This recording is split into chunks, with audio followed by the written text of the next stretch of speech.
Assalamualaikum warahmatullahi wabarakatuh. Halo Der, balik lagi dengan kita. Saya Kino Taufik. Saya Diva Alexandria dari Senkes, teman nyamanmu dalam mencari ilmu.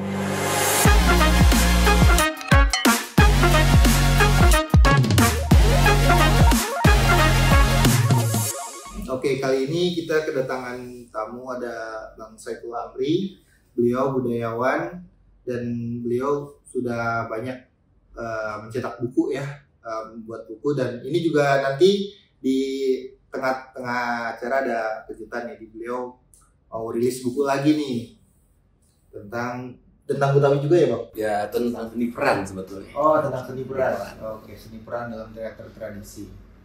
Oke. Sebelum kita ngobrol lebih jauh nih soal budaya Betawi, boleh kali ya Bang Ipul kenalan dulu dan sekalian kasih pantun dikit, boleh nih buat yang nonton? Oke. Buat apa pergi ke kota kalau cuma beli sawi? Cakep. Buat apa tinggal di Jakarta kalau gak cinta sama budaya Betawi? Nah, bener banget nih. Jadi di kebudayaan Betawi ini kan banyak banget yang kita tahu. Paling terkenal kalau di dalam seni peran ada Bang Benz gitu ya. Nah, untuk seni ini, seni peran terutama silat kan juga ada yang diperankan sama Iko Uwais tuh, yang di film-film udah internasional. Dari situ udah bisa go internasional. Nah, untuk Bang Ipul sendiri nih kan mendalami seni peran ya, atau teater gitu ya. Boleh diceritakan nggak Bang seni teater ini? Ya, saya sebetulnya saya awalnya belajar teater modern, tapi setelah selesai saya dari IKJ, saya coba bagaimana mendalami teater tradisi. Teater tradisi itu yang namanya teater Betawi ya, lenong. Saya coba bagaimana memperdalam tentang teater tradisi, karena saya melihat hampir rata-rata teater tradisi itu stuck gitu, perkembangan stuck, dan mau berkembang itu mungkin faktor pertama mungkin pelakunya itu sendiri, kedua juga dari pemerintahnya sendiri juga tidak memberikan sebuah inovasi yang baru.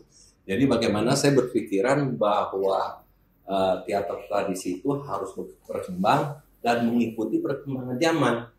Karena menurut teori, kalau teater tradisi itu tidak mengikuti perkembangan zaman, maka tinggal tunggu kehancurannya. Waduh, iya, apalagi kita tahu efek dari globalisasi itu kan, dari budaya-budaya Korea yang udah meracuni anak muda. Dari peran budayawan sendiri gimana sih Bang untuk melestarikan itu biar anak muda makin tertarik dengan budaya?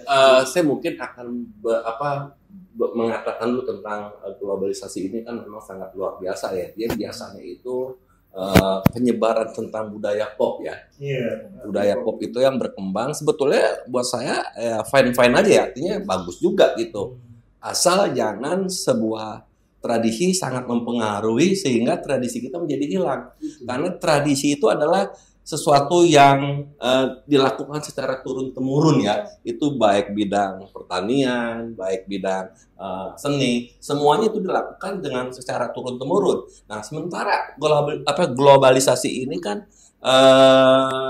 memberikan sebuah penyebaran yang budaya pop ya, sehingga kalau saya berpikir kalau ini pengaruhnya sangat luar biasa dan untuk anak-anak muda sekarang sangat berpengaruh dengan budaya pop itu sendiri, sehingga melupakan tradisi sendiri. Tradisinya itu dilupakan. Padahal secara positif memang iyalah, untuk globalisasi itu akan mempengaruhi sebuah percepatan, misalkan di dalam sebuah pertanian itu akan memberikan sebuah kecepatan dalam perkembangan lah ya, industrinya. Tapi sementara kalau di tradisi itu kan bahwa di pertanian itu yang dilakukan setelah tradisi itu sangat ramah dengan lingkungan. Nah, kalau ini sangat dipengaruhi dan globalisasi mempengaruhi tradisi, maka lama kelamaan ramah tamah kita akan hilang. Betul. Nah, ini dibutuhkan keseimbangan. Jadi artinya saya berpikir bahwa pemerintah itu memberikan keseimbangan sehingga anak-anak sekarang itu tidak kehilangan yang tadi siapa namanya? Identitas budaya. Iya, tidak menghilangkan tradisi identitas kita. Nah, ini yang sangat saya khawatirkan karena dulu itu kita sangat terkenal banget dengan identitas kita yang sangat ramah, yang sangat santun. Sekarang ini udah kehilangan jati diri kita. Nah, ini yang saya khawatirkan. Tapi kalau globalisasi itu diterima dengan baik dan bisa disaring mana yang baik, mana yang tidak, ini akan seimbang menurut saya. Dan ini akan bagus untuk perkembangan sebuah tradisi gitu. Tapi kan kadang-kadang orang tidak melihat. Mereka melihatnya lebih kepada pengaruh yang sangat luar biasa gitu. Taruhlah sekarang nih, pengaruh-pengaruh tentang film aja lah. Iya. Ini sangat luar biasa sekali bagaimana film-film Korea itu dari anak-anak kecil sampai ibu-ibu rumah tangga sampai bapak-bapak rumah tangga itu terpengaruh dengan film Korea. Nah, sementara film kita yang sangat dengan budaya kita sendiri itu ditinggalkan gitu. Dianggap kuno ya Bang. Dianggap kuno. Nah, ini yang tidak boleh terjadi menurut saya. Bahkan popularitasnya pun masih di bawah dari K-pop itu sendiri. Iya, di bawah sangat di bawah sekali. Nah, tadi mengatakan bagaimana sih untuk bisa mengatasi hal tersebut, ya saya pikir begini, tanam sawi kudu diairin, petik pepaya di pagi hari, budaya kita kudu dilestariin. Kalau bukan kita siapa lagi? Nah, artinya dari kita sendiri yang bagaimana mencoba untuk menjaga dan melestarikan tradisi itu sendiri. Kalau kita tidak mau menjaga, ya muslit lah kalau orang lain juga mau menjaga dari kita sendiri gitu. Saya melihat yang ringan atau yang paling kita bisa lihat lah di depan mata ya. Ini masalah sopan santun aja. Sopan santun itu udah hilang sama sekali. Bagaimana dari yang junior hormat kepada yang senior itu udah hilang sama sekali. Yang paling penting lagi masalah cium tangan. Kalau orang Betawi itu cium tangan itu punya filosofi. Bagaimana orang Betawi itu mencium tangan orang tua atau yang lebih senior itu menghirup aura orang tua. Nah, sekarang kalau cium tangannya di pipi atau di jidat, apa yang dihirup aura orang tua? Ini salah satu ya, maksudnya salah satu budaya kita yang sudah tergeser gitu. Belum lagi dengan hal-hal yang lain gitu. Iya, cium tangan sekarang bukan cium tapi diginiin ya Bang. Iya, bahkan asal cium tangan aja. Betul, bahkan zaman dulu waktu saya masih kecil cium tangan tuh bisa berulang-ulang diciumnya, bolak-balik. Nah, itu bagaimana filosofi orang Betawi itu menghirup aura orang tua gitu. Gitu. Nah, itu baru satu hal, belum lagi hal-hal yang lain, masalah baju aja. Saya melihat orang-orang Betawi sendiri malu dengan pakaian baju seperti kayak saya ini. Saya sehari-hari saya juga seperti ini. Kita lihat deh kalau orang India bagaimana dia bangganya memakai baju tradisi dia sendiri, kemanapun dia pakai. Bahkan ke kita pun dia pakai. Tapi orang kita, gimana kita mau menjaga tradisi kita yang mau melawan globalisasi ya? Itu nggak bakal bisa kita menang gitu, karena kita sendiri malu untuk melakukan itu gitu. Makanan saya lihat kemana-mana, hampir ke mall-mall. Makanan kita sedikit loh, yang paling banyak adalah Korea di mana-mana. Dan termasuk Western ya Bang. Iya, juga gitu. masuk ke Indonesia sih. Gitu. Nah, ini gimana caranya? Ya itu dari kita sendiri yang tadi saya bilang. Kalau kita nggak mau coba segala macam, ya tinggal tunggu kemusnahan tradisi kita gitu.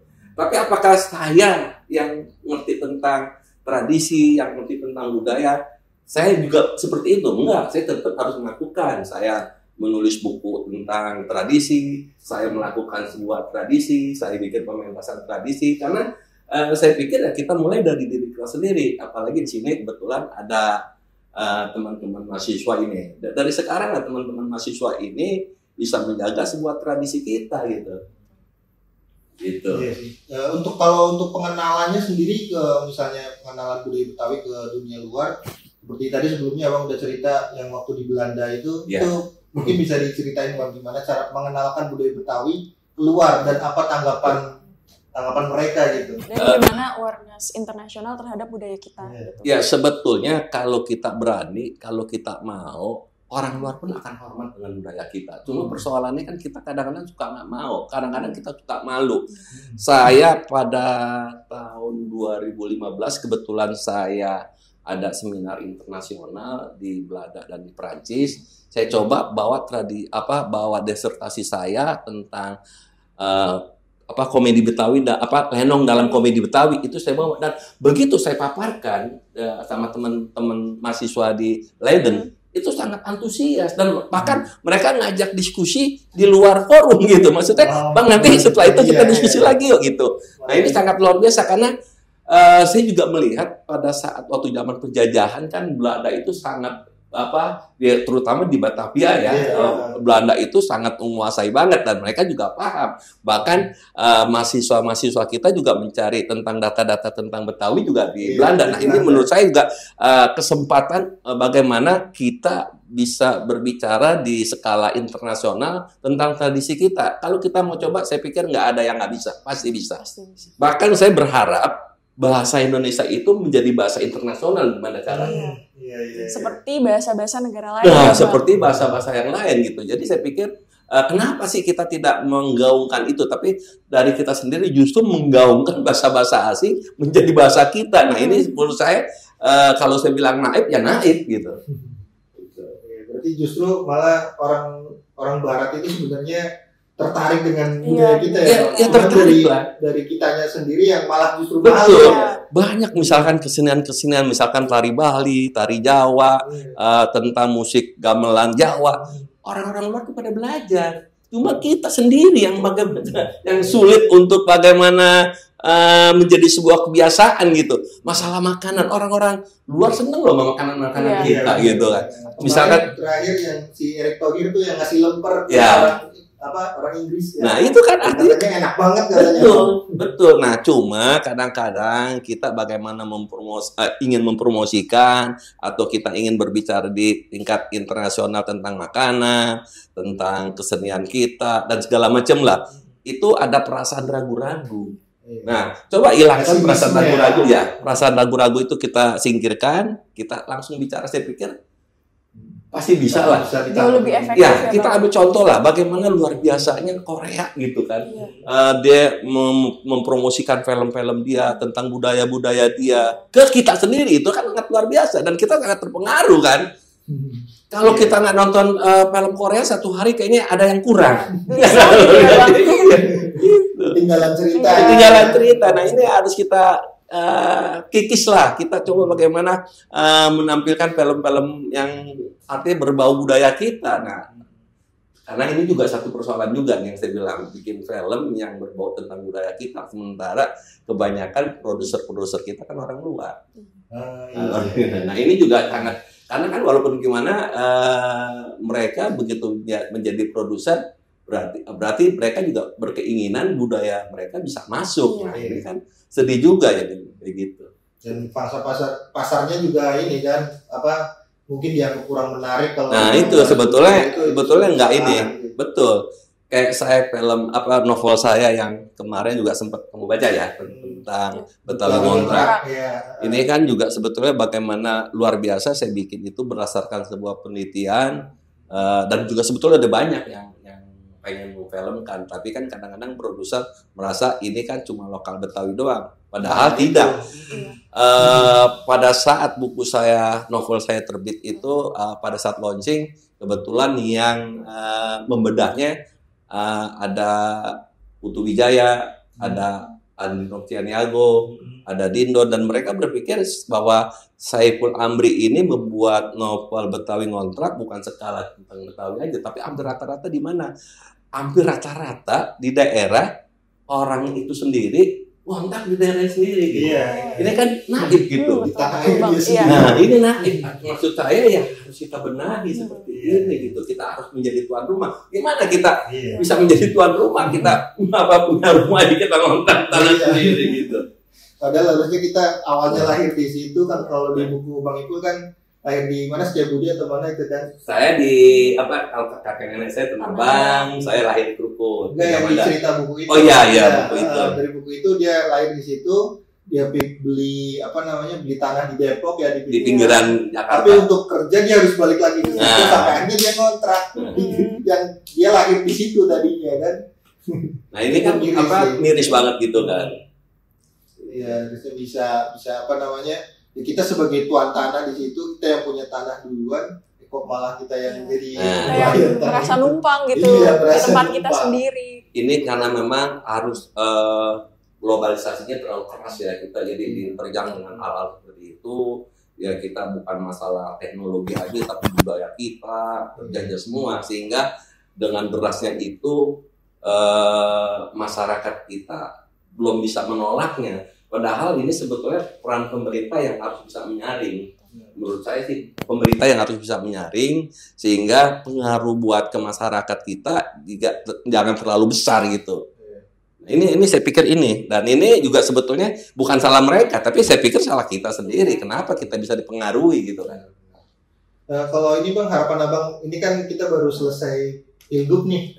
Nah, dari pemerintah yang nantinya akan memiliki jabatan, menduduki jabatan ini, harapan Abang apa nih? Ya harapan saya sih budaya Betawi itu sendiri. Yang pertama ya saya berpikiran bahwa saya berharap punya pemimpin yang artinya yang bagus lah ya, yang bisa memperhatikan tentang budaya kita sendiri segala macam. Nah apalagi kalau saya lihat kan ini saya boleh nyebut siapa penang ini? Belum boleh karena ada opsi katanya mau ada putaran kedua atau gimana, atau memang udah menang? Kalau kemarin sih masih Quick-Count ya. Saya belum berani nyebutin berarti kan. Artinya saya berharap ini kan pilkada Jakarta ya. Artinya pilkada Jakarta kan identik dengan Betawi. Maksud saya siapapun yang jadi ya harus bisa mengembangkan budaya Betawi yang tadi saya bilang. Buat apa pergi ke kota kalau cuma beli sawi? Buat apa tinggal di Jakarta kalau nggak cinta sama budaya Betawi? Iya, kan? Itu cuma memanfaatkan kepemimpinannya doang. Betul, buat apa gitu? Artinya gitu ya buat hampir rata-rata sebetulnya orang yang pada saat pilkada atau lagi berjalan untuk itu artinya janji-janji sangat luar biasa, sangat muluk. Tapi begitu jadi ya mereka bisa melupakan, dan ini namanya politik. Dan mereka juga tidak bisa disalahkan gitu. Mungkin gini kali ya Bang, ada nggak mungkin kata-kata buat Abang nih, buat para generasi muda, gimana sih cara kita tuh biar nggak gengsi sama budaya kita sendiri, terus biar kita tuh ada gerakan gitu ya, ada gerakan gimana nih ngebawa budaya Betawi ini tuh ke ranah internasional. Bahkan mungkin ya kita kan sehari-hari mainnya sosial media nih Bang, gimana nih biar kita nggak gengsi gitu loh buat ngemas budaya Betawi ini buat jadi branding kita juga di sosial media. Ya sebetulnya jalan satu-satunya pertama kita harus bangga dengan budaya kita sendiri ya. Kalau sudah tidak punya kebanggaan, otomatis apa yang kita lakukan dan apa yang kita mau inginkan juga tidak akan bisa tercapai. Satu dulu bangga aja kita sama budaya kita sendiri. Ini saya pikir bisa jalan dan kita akan bisa mengemasnya. Apalagi saya melihat anak-anak sekarang ya, ini zamannya gadget ya. Zamannya gadget kan bagaimana anak-anak sekarang sangat kritis, sangat punya kreatif, idenya sangat liar. Nah, kalau mereka juga cinta dengan budaya kita, saya yakin kemasannya akan lebih bagus gitu. Ya kan, misalkan salah satu kerak telur kan nggak kalah sama pizza kan. Ini pizzanya Betawi kan sama enak banget. Cuma kan bagaimana teman-teman kemasannya bisa berbicara di terus salah satu soft drink gitu, misalkan bir peletok. Kalau setiap hotel juga mau menyiapkan itu, pertama pasti mempromosikan tentang kuliner Betawi ya. Kedua, paling tidak itu memberikan kesempatan kepada pengusaha-pengusaha kecil atau pengusaha tentang bir peletok itu bisa terus berkembang. Kan banyak gitu sebetulnya yang bisa dilakukan. Saya pikir orang-orang luar atau tamu-tamu begitu minum soft drinknya tentang bir peletok, saya yakin senang. Saya aja suka gitu. Dan ini kan sangat menyehatkan. Karena ini dari rempah-rempah gitu. Nah, cuma persoalannya pihak hotel itu mau nggak? Itu atau malah justru menganggap apa sih ini itu nggak berkelas. Nah itu kan repot. Jadi artinya begini, kalau tadi Mbak Diva itu mengatakan bagaimana sih caranya untuk bisa mengembangkan budaya kita sendiri. Nah, sebetulnya kan ada tiga faktor yang saling mendukung yang bisa mengangkat. Yang pertama adalah si pelaku sendiri.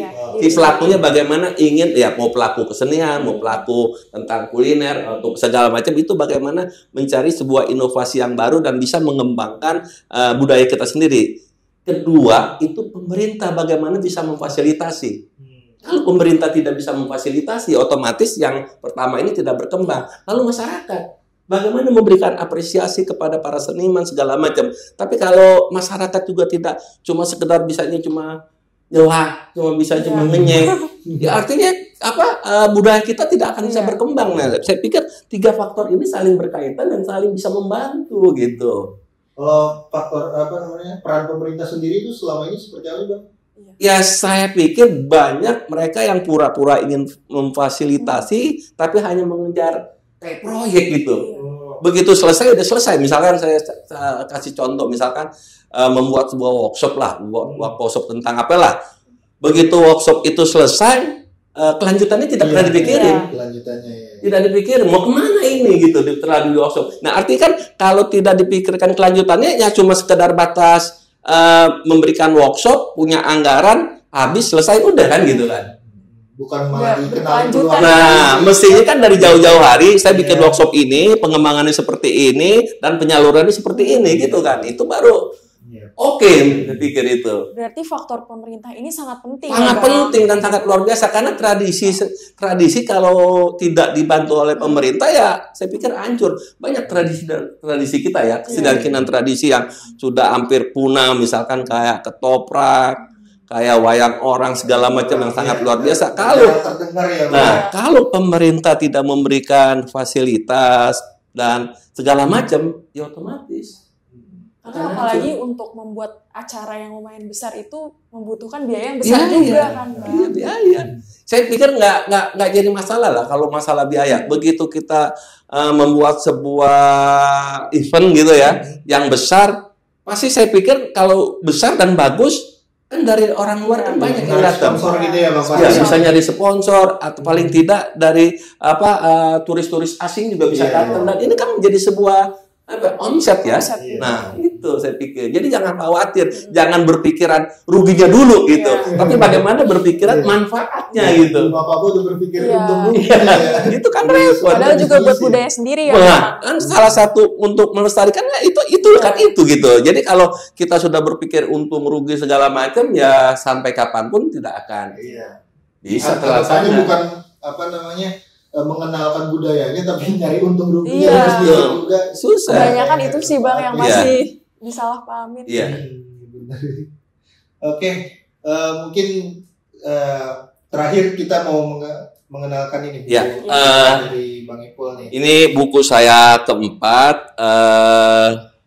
Ini baru dummy sebetulnya, tapi mungkin insya Allah mudah-mudahan minggu ini selesai.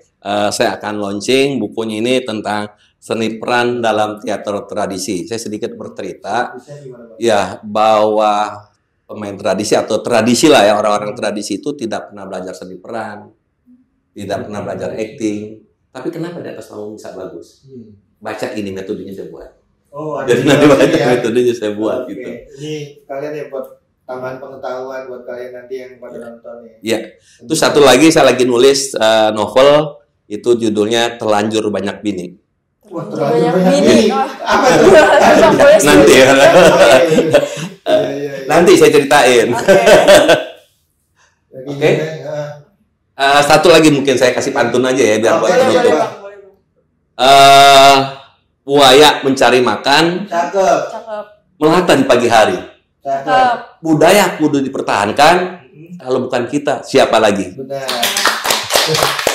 Oke, terima kasih semuanya. Semoga wawancara saya dengan Diva dan Bang Ipul ini membawa manfaat ya. Ada ilmunya, banyak banget tadi dijelasin tentang budaya Betawi, tentang peran budaya Betawi itu sendiri, dan kita sebagai anak muda harus bisa melestarikannya, menjaganya, dan kalau bisa dikenalkan ke luar negeri nih. Jangan kalah sama negara Korea gitu kan. Betul. Mungkin untuk terakhir nih Bang, Yeah. buat closingan dari Bang Ipul sendiri, apakah Abang None ini akan jadi peluang besar nih dalam ranah internasional?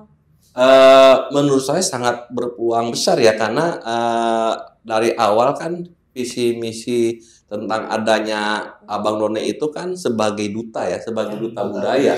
Ya otomatis peluangnya untuk keluar ya pasti ada, Besar. tergantung bagaimana pemerintah memberikan kesempatan kepada Abang None itu untuk berbicara ke luar. Tapi kalau tidak diberikan kesempatan, cuma yang saya sering lihat ya, cuma sebagai penerima tamu, ada tamu jadi cuma berdiri kedutaan, doang. iya, Ya. kedutaan. Padahal kan bukan. Visi misinya adalah bagaimana dia menjadi duta budaya. Tapi kalau cuma menerima tamu, diri dan segala macam, ya fungsi Abang None itu sama sekali tidak ada gitu. Itu orang biasa aja bisa Nah ya. itu, artinya kan ini kan dari artinya ujung-ujungnya jatuh lagi ke pemerintah kan, cuma memberikan kesempatan, cuma berdiri untuk senyum-senyum menerima tamu, ini salah menurut saya. Harus mengenalkan lebih jauh. Oh iyalah, harus orang dibilangnya duta budaya. Iya. Jadi faktor penting dari pengembangan budaya Betawi ini adalah pemerintah. Pemerintah. Oke. Sekian podcast dari kami dengan Bang Ipul. Semoga podcast ini dapat memberikan manfaat ya untuk para penonton di rumah. Mungkin kata-kata terakhir dari Bang Ipul untuk penyemangat. Ya kalau penyemangat saya pikir yuk kita bangga dengan budaya kita sendiri. Dibandingin kita harus bangga dengan budaya orang lain. Ya. Oke. Thank you, Bang Ipul. Thank you.